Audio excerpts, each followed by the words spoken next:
Bonjour et bienvenue à Juste un moment. Cet épisode est le dernier avant la pause d'été.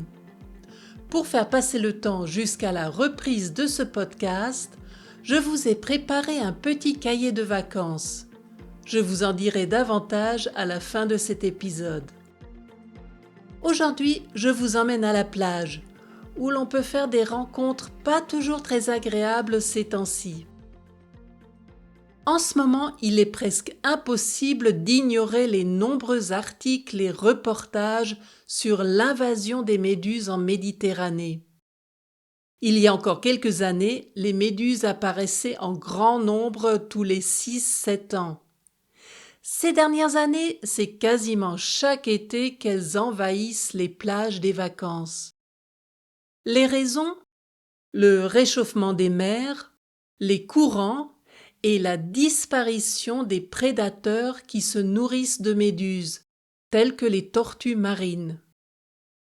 Même si les méduses présentes sur les côtes de la Méditerranée ne sont pas aussi dangereuses que certaines espèces que l'on rencontre par exemple en Australie, leurs piqûres ne sont pas à prendre à la légère. Au fait, quels sont les bons gestes en cas de piqûre de méduse ? Tout d'abord, il faut sortir de l'eau. Ainsi, on évite de se noyer si l'on fait un malaise. Ensuite, la partie du corps touchée doit être rincée à l'eau de mer.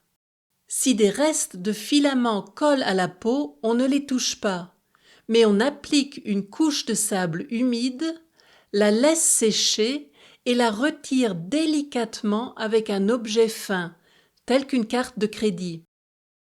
N'utilisez surtout pas de l'eau douce pour rincer, cela ne ferait qu'accentuer la douleur.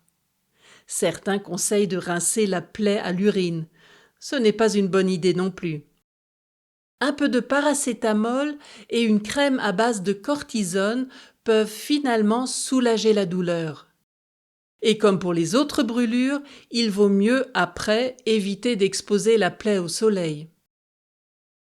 Quand j'entends le mot méduse, ce n'est pas seulement l'animal gélatineux qui me vient à l'esprit. Pour moi, les méduses, ce sont aussi les sandales en plastique des vacances au bord de la mer. Elles existent depuis 1946 et étaient produites à l'origine en Auvergne. Les premiers modèles étaient en plastique transparent et faisaient penser aux méduses, d'où leur nom. Aujourd'hui, ces sandales se déclinent dans toutes les couleurs de l'arc-en-ciel.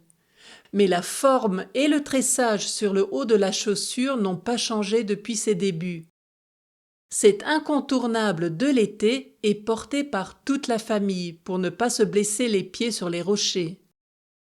Et depuis quelques années, cette sandale est très tendance et se retrouve même sur les défilés de mode. Cet épisode touche à sa fin. Je vous souhaite de passer un agréable été, pas trop chaud et sans piqûre de méduse. Nous nous retrouvons après les vacances, c'est-à-dire le 19 août. D'ici là, un petit cahier de vacances avec des activités ludiques vous attend. Vous pouvez le télécharger gratuitement sur justunmoment.ch. Je vous dis à bientôt pour un autre moment ensemble.